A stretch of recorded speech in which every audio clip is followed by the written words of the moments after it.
Hi, this is Mansa. Welcome to our channel. ప్రస్తుతం మనతో ఉన్నారు వాస్తు, ఆస్ట్రాలజీ అండ్ న్యూమరాలజీ ఎక్స్పర్ట్ అక్కడికి అరిహంత్ రాజ్ గారు. వారితో మాట్లాడారు. హాయ్ అండి. హలో అండి. ఎలా ఉన్నారు? చాలా బాగుంది. మీరు ఎలా ఉన్నారు? I'm good. ఇప్పుడు ప్రస్తుతం ఎగ్జామ్స్ జరుగుతున్నాయి. పిల్లలకి మెమరీ పవర్ అనేది చాలా ఇంపార్టెంట్. అంటే చదివి గుర్తుంచుకొని ఎగ్జామ్స్ రాసి సక్సెడ్ అవ్వడానికి. సో ఈ మెమరీ పవర్ కి, చదువుకి, వాస్తుకి ఏమైనా లింక్ ఉందా? ఒకవేళ ఉంటే ఎలాంటి రెమెడీస్ పాటిస్తే వాళ్ళు ఏకాగ్రతతో చదవగలుగుతారు, సక్సెస్ అవ్వగలుగుతారు? తప్పకుండా అండి. ఇప్పుడు జనరల్గా చిన్నపిల్లల్లో చాలా మంది ఒక్కొక్కళ్ళు ఒక్కొక్క విధంగా, అంటే ఒక పర్సంటేజ్ మనం తీసుకుంటే ఈ జ్ఞాపక శక్తి అనేది వీళ్ళకి కొందరికి చాలా ఎక్కువగా ఉంటుంది. అంటే ఒక్కసారి చదివిన వెంటనే వాళ్ళు ఎగ్జామ్స్ డైరెక్ట్గా రాసేయగలుగుతారు, గుర్తుంటున్నారు. కొందరు బాగా మగ్గప్ చేయాల్సి వస్తుంది, బాగా బట్టి కొట్టాల్సి వస్తుంది. 1-10 సార్లు 20 సార్లు అలా చదవాల్సి వస్తుంది. ఇంకొందరు మీరు చూస్తే సంవత్సరం పాటు ఏమీ చదవరు, రేపు ఎగ్జామ్ అనేది వాళ్ళు బుక్ తీస్తారు, కానీ వాళ్ళకి మినిమం 70-80% వచ్చేస్తారు. వాళ్ళు ఒక్కసారి చదివింది వాళ్ళ మైండ్లో అనేది కూర్చుంటారు.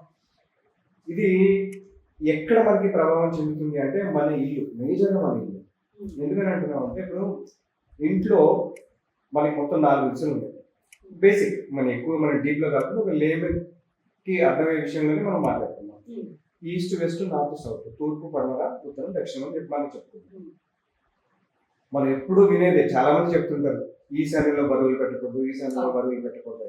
చాలా సింపుల్ థింగ్. ఈశాన్యంలో బరువు ఎందుకు పెట్టకూడదు అంటే, ఈశాన్యంలో వాస్తు పురుషుడు యొక్క శిరస్సు అనేది ఉంటుంది, అంటే తలకాయ ఉంటుంది. అక్కడ ఏంటంటే బరువు మనం పెట్టామనుకోండి, ఆ వాస్తు పురుషుడికి ఏముంటుంది, ప్రెషర్ పడుతుంది. వాస్తు పురుషుడికి ప్రెషర్ పడింది అంటే, అదేవిధంగా ఆ ఇంట్లో నివసించే పిల్లలు కావచ్చు, పెద్దవాళ్ళు కావచ్చు, ఎవరైనా సరే కావచ్చు, ఆడవాళ్ళైనా మగవాళ్ళు ఎవరైనా కావచ్చు, సేమ్ అదే విధంగా వాళ్ళు సఫర్ అవుతారు. అంటే అతి తక్కువ వయసులోనే వాళ్ళకి హెడేక్స్ రావడం,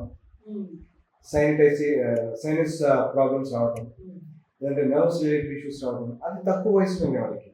అతి తక్కువ వయసులో మీరు చూస్తే సోడా బుడ్డి అద్దాలు టైప్ ఉంటుంది, ఇంత లావు అద్దాలు అవి రావడం. ఇవన్నీ కూడా ఎందుకు జరుగుతాయంటే, ఈశాన్యంలో బరువులు పెట్టడం వల్ల వీళ్ళకి జ్ఞాపక శక్తి కానీ, అంటే ఇది మతి మరుపు అంటాం. మనం వేరే విషయంలో చెప్పాలి, మతి మరుపు ఎక్కువగా క్రియేట్ అయ్యే ఛాన్సెస్ ఎక్కువ. ఎందుకంటే మనకి ఉత్తర దిశని నీటి దిశ అంటారు, ఉత్తరం దిశని నీటి దిశ అంటారు.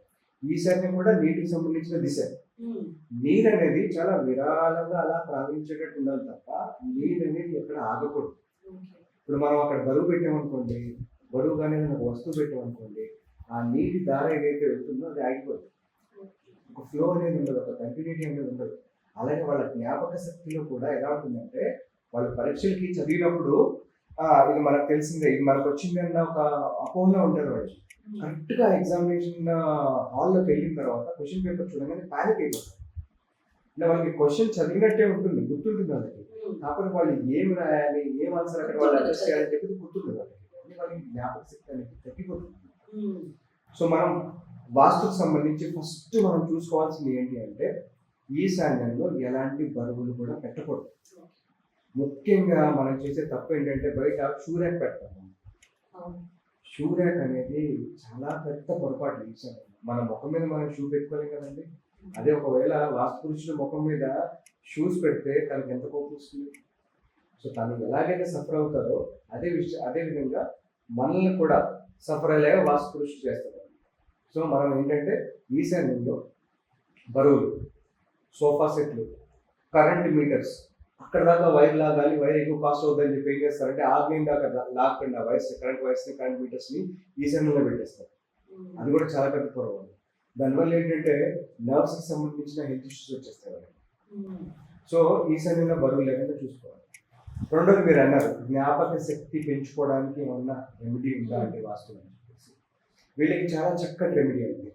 ఇప్పుడు మనకి ఏంటంటే ఏ వ్యక్తికైనా ఏకాగ్రత అనేది చాలా ఇంపార్టెంట్. ఏకాగ్రత లేకపోతే అది చిన్న సబ్జెక్ట్ అయినా, పెద్ద సబ్జెక్ట్ అయినా, తెలుగు అయినా, ఇంగ్లీష్ అయినా, లేకపోతే ఇంకొక లాంగ్వేజ్ అయినా సరే, వాళ్ళు దాన్ని గుర్తుపెట్టుకోలేదు, దాని మీద ఫోకస్ చేయలేదు, డివియేట్ అయిపోతుంటారు. ఇవాళ రేపు పిల్లల్లో డివియేషన్ చాలా ఉన్నాయి. గేమ్స్ అని, వీడియో గేమ్స్ అని, మొబైల్ గేమ్స్ అని, బోల్డ్ అని చాలా డివైడ్ అయిపోతారు. కానీ వీళ్ళకి ఫోకస్ అనేది కావాలి. ఫోకస్ వీళ్ళలో మనం పెంచి వీళ్ళు మంచిగా ఎగ్జామినేషన్స్లో, పరీక్షలో బాగా రాణించాలి అంటే కనుక చాలా సింపుల్ రెమెడీ అండి.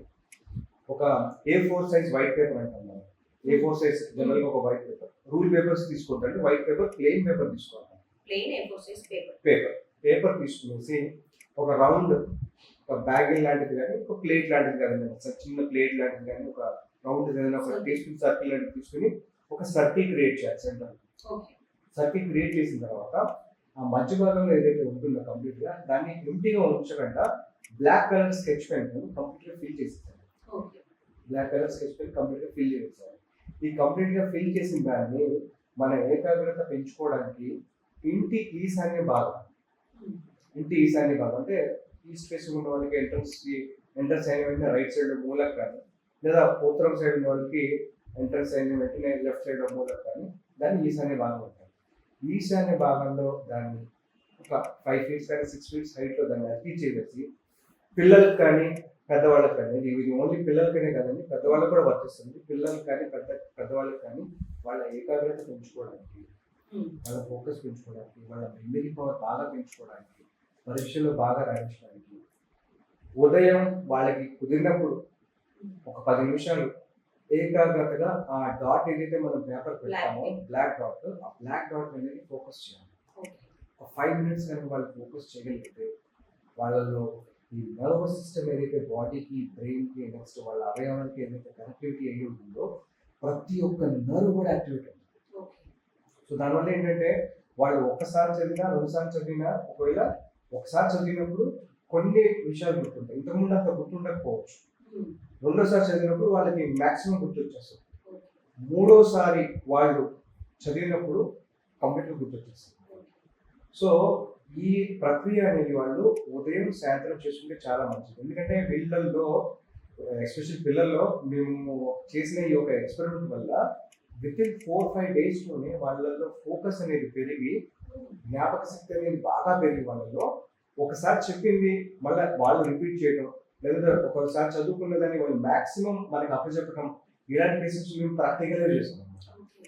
సో చాలా మంచి రెమెడీ అండి, చాలా ఎక్సలెంట్ రెమెడీ. ఇప్పుడు పెద్దవాళ్ళలో మతిమరుపు ఉంటుంది. మతిమరుపు వాళ్ళకి పోవాలి అంటే రకరకాల ట్రీట్మెంట్స్ తీసుకుంటారు.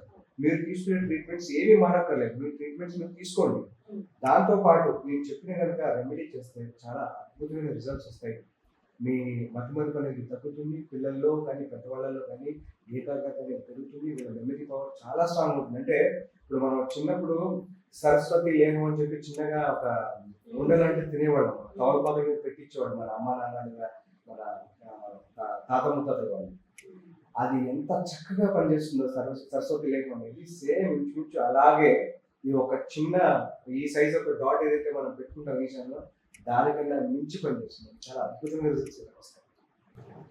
Thank you so much. Thank you.